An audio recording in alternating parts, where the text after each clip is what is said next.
तो नमस्कार, आदाब, सत श्री अकाल दोस्तों। मैं रजनी स्वागत करती हूँ आपका हमारे चैनल राजस्थान ज्ञान में। तो आज मैं आपके सामने उपस्थित हूँ 13 और 14 जनवरी की न्यूज़ लेके। आज 14 जन हो गई है, तो कल और आज की न्यूज़ आज आपके सामने उपस्थित है। तो बिना देरी किए शुरू करते हैं।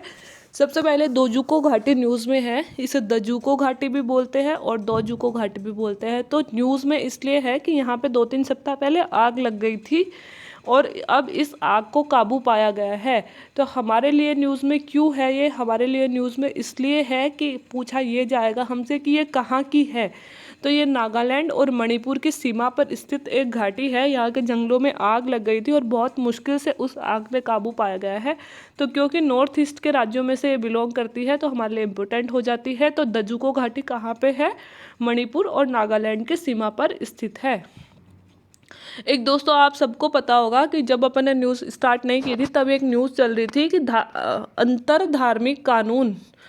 धार्मिक परिवर्तन कानून जो सबसे पहले उत्तर प्रदेश ने लागू किया था, उसके बाद में मध्य प्रदेश ने भी ये लागू कर दिया है। ये क्या है? यह एक कानून है जिसमें अगर दो धर्मों के लोग शादी करते हैं तो उनको शादी से पहले मतलब उनके लिए कुछ विशेष रूल्स बनाए गए हैं कि उन्हें ऐसा ऐसा करना पड़ेगा। और ऐसे भी है कि किसी भी परिस्थिति में अगर यह पाया जाता है कि महिला का जबरदस्ती धर्म परिवर्तन करवाया गया है तो उस पर मतलब उसको सजा दी जाएगी 7 साल की कैद प्लस जुर्माना। ठीक है। तो ये एक कानून बना था जिसका कई तरह से थोड़ा थोड़ा विरोध हो रहा था कि अगर एक महिला और पुरुष ये मतलब अडल्ट है, 18 साल से ऊपर है, तो उनको शादी करने का अधिकार है, कानून को बीच में ना आना चाहिए। इसमें ऐसे कुछ बातें थी कि दो धर्म के लोग अगर शादी करते हैं उससे पहले उनको कलेक्टर को इन्फॉर्म करना पड़ेगा और जिला कार्यालय में एक नोटिस चिपकाया जाएगा उनकी शादी से पहले। और उस नोटिस में लिखा जाएगा कि ये फला फला लोग शादी कर रहे हैं और इस शादी से किसी को आपत्ति तो नहीं है। अगर कोई आपत्ति है तो उनकी पहले आपत्ति दूर करी जाएगी, मतलब शादी कुछ दिन के लिए पोस्टपोन हो जाएगी।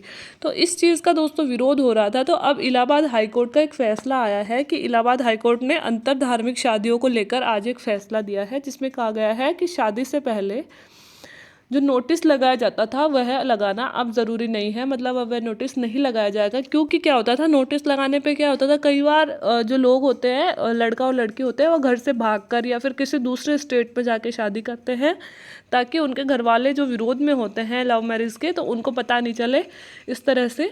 तो फिर क्या होता है कि अगर वो दूसरे स्टेट में जाके या दूसरे डिस्ट्रिक्ट में जाके शादी कर रहे हैं तो उनका नोटिस वहीं लगाया जाएगा जिस डिस्ट्रिक्ट के वे रहने वाले हैं, डिस्ट्रिक्ट के वो रहने वाले हैं। तो फिर क्या होता था, उनकी जान को खतरा उपस्थित हो जाता था। तो ऐसी परिस्थिति में इलाहाबाद हाई कोर्ट ने शादी को निजी मामला बताते हुए इस चीज़ को बंद कर दिया है। एक खादी प्राकृतिक पेंट जो होता है, कलर होता है, उसका शुभारंभ किया गया है। किसके द्वारा? हमारे एमएसएमई मंत्री हैं, छोटे और बृहद उद्योग मध्यम उद्योग मंत्री नितिन गडकरी जी ने प्राकृतिक पेंट को लॉन्च किया। और यह पेंट किससे बना होगा? यह पेंट गाय के गोबर से बना हुआ है। ठीक है। तो ये छोटी सी न्यूज़ है, आप याद रख लीजिएगा। अब कृषि कानूनों पर जो इतने दिन से जो कृषक हैं वो इतने दिन से जिन कानूनों का विरोध कर रहे थे उनको लागू करने के लिए सुप्रीम कोर्ट ने रोक लगा दी है। वो हमने परसों के पेपर में देखा है। सुप्रीम कोर्ट ने उनको लागू करने पर केंद्र सरकार को कहा है कि इनको अभी लागू ना किया जाए जब तक कि किसान इनसे सेटिस्फाइड ना हो। प्लस इन बिलों की जांच के लिए उन्होंने एक कमेटी का निर्माण किया है और इस कमेटी में कौन से 4 सदस्य चुने गए हैं? वो हैं भूपेंद्र मान सिंह, अशोक गुलाटी, प्रमोद जोशी और अनिल घनवल। क्योंकि ये कमेटी बहुत ज़्यादा सुर्खियों में है, किसान ये कह रहे हैं कि ये जो चारों सदस्य कमेटी में बनाए गए हैं ये वही सदस्य हैं जो पहले से किसान बिलों के समर्थक हैं, जबकि हम चाहते नहीं हैं कि किसान बिल आए, है ना। तो हमारे पक्ष में बोलने वाला तो इस कमेटी में कोई है ही नहीं। तो ये हमारे साथ गलत हुआ है, भेदभाव हो रहा है, ये किसान कह रहे हैं। तो ये कमेटी सुर्खियों में रहने वाली है। कोर्ट ने इसको अगले आने वाले 2 माह में फैसला सुनाने को कहा है, तो इसलिए ये कमेटी इंपॉर्टेंट हो जाती है। तो ये इससे संबंधित न्यूज़ है। एक दोस्तों, वेद मेहता 2-3 दिन के पहले के पेपर में आया था कि वेद मेहता का निधन हो गया है। तो वेद मेहता कौन है? भारतीय मूल के अमेरिकन लेखक थे वेद मेहता, जिनका हाल ही में निधन हो गया है। मतलब वो मूल रूप से भारतीय थे लेकिन अमेरिका की नागरिकता उन्होंने ले ली थी। तो वो बहुत बड़े राइटर थे दोस्तों, इसलिए हमारे लिए इम्पोर्टेंट हो जाता है। फॉरेन की पर्सनैलिटी जो हमारे मूल की हो हमारे लिए ज़्यादा इंपॉर्टेंट हो जाती है। ठीक है। इन्होंने बुक्स लिखी थी, portrait of India, walking the Indian street और गांधी एंड हिज एपोस्टल्स।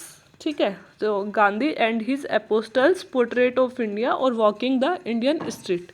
ठीक है, तीनों इंडिया पे ही लिखी हैं बुक, इसलिए इम्पोर्टेंट हो जाती है। एक और बात इनकी मूल है कि वो लाहौर मूल के रहने वाले थे, पंजाब में जो लाहौर है वहाँ के रहने वाले थे। 3 वर्ष की उम्र में दोस्तों उन्होंने एक मेनिनजाइटिस बीमारी से उनके आंखों की रोशनी चली गई थी, लेकिन फिर भी उन्होंने लेखन में इतना अच्छा कार्य किया, तो वो हम सबके लिए एक प्रेरणा थे।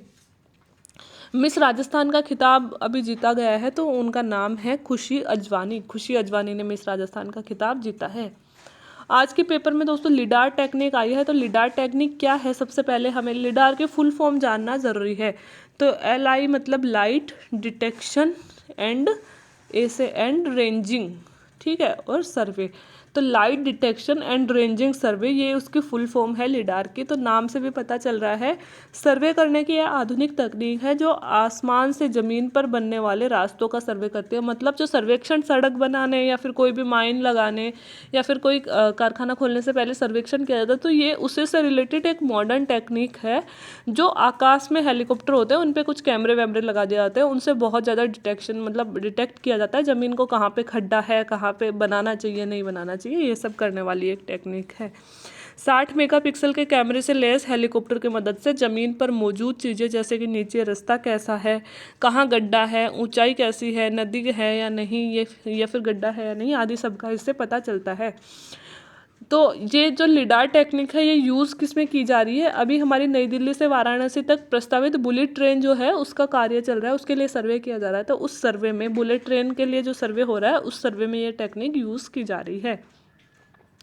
अब किस राष्ट्र के राष्ट्रपति के खिलाफ महाभियोग की प्रक्रिया शुरू हो गई है, तो वो है अमेरिकी राष्ट्रपति डोनाल्ड ट्रंप। बहुत इंपॉर्टेंट बात है दोस्तों, एक कार्यकाल में 4 वर्ष के कार्यकाल में दूसरी बार उन पे महाभियोग की प्रक्रिया शुरू हो गई है। और अब तो जब उनकी कार्यकाल 20 जनवरी को ख़त्म होने वाला है और जो बाइडन 20 जनवरी को शपथ लेने वाले हैं, तो 6 दिन पहले कार्यकाल से उनके ऊपर महाभियोग चल गया है, तो अपने आप में इम्पोर्टेंट हो जाता है। एक है विजिल 21 क्या है, तो विजिल 21 हमारे नौसेना का 2 दिवसीय तटरक्षक अभ्यास है जो हमारे तट पर स्थित 13 राज्यों प्लस यूनियन टेरिटरी। तो तट पर कितने राज्य और केंद्र शासित प्रदेश स्थित है, 13 राज्य, मतलब राज्य और यूनियन टेरिटरी मिला के टोटल 13 है। आज मैप में जाके देखिएगा कि कौन से 13 है, फिर कल मैं आपको इस पर भी डिस्कस करेंगे अपन लोग। ठीक है, तो विजिल 21 क्या है, हमारी नौसेना का एक अभ्यास है जो तट पे किया जाता है। किस राज्य ने बर्फबारी को प्राकृतिक आपदा घोषित कर दी है, तो वो राज्य दोस्तों जम्मू कश्मीर। पहली बार ऐसा हुआ है कि भारत में बर्फबारी को भी प्राकृतिक आपदा घोषित कर दी गई है। इसी के साथ ही प्राकृतिक आपदा कौन घोषित करता है दोस्तों, हमारे यहाँ पे राज्यपाल घोषित करता है और यूनियन टेरिटरी मतलब केंद्र शासित प्रदेश में उपराज्यपाल घोषित करते हैं। तो वहाँ के उपराज्यपाल लेफ्टिनेंट गवर्नर कौन है, मनोज सिन्हा। तो हमारी क्योंकि नई नई यूनियन टेरिटरी बनी है तो इनके उपराज्यपाल भी हमको याद रखना ज़रूरी है, तो मनोज सिन्हा उपराज्यपाल हैं। एक बासमती चावल के लिए आज कुछ विवाद आया था कि नेपाल ने EU मतलब यूरोपियन यूनियन में बासमती चावल पे GI टैग प्राप्त करने के लिए दावा पेश कर दिया है कि नेपाल यूँ कह रहा है कि बासमती चावल हमारा है, मूल रूप से इंडिया और अन्य देश हमारे देश से लेकर गए थे और वो उसे उगाने लगे हैं। तो उसने बासमती चावल पे GI टैग लेने के लिए यूरोपियन यूनियन में एक याचिका दायर की है। और अगर EU का प्रमाण पत्र उसे मिल जाता है, मतलब उसे GI टैग इस पे मिल जाता है, तो फिर क्या परिवर्तन आ जाएगा, भारत सहित बाकी जो भी देश इसका उत्पादन करेंगे वो नेपाल को रॉयल्टी प्रस्तुत करेंगे, रॉयल्टी देंगे कि हम बासमती चावल उगा रहे हैं तो उसके लिए कुछ रॉयल्टी देनी पड़ेगी, तो वो सभी देशों को देनी पड़ेगी। ठीक है, तो ये थी दोस्तों 13 और 14 जनवरी की न्यूज़। उम्मीद है आपको अच्छी लगी होंगी, अच्छी लगी हो तो वीडियो को लाइक कर दें, चैनल को सब्सक्राइब करते रहें और अपने दोस्तों के साथ वीडियोस को शेयर करते रहें ताकि उनको भी डेली करंट अफेयर्स के अपडेट मिलती रहे। Thank you very much.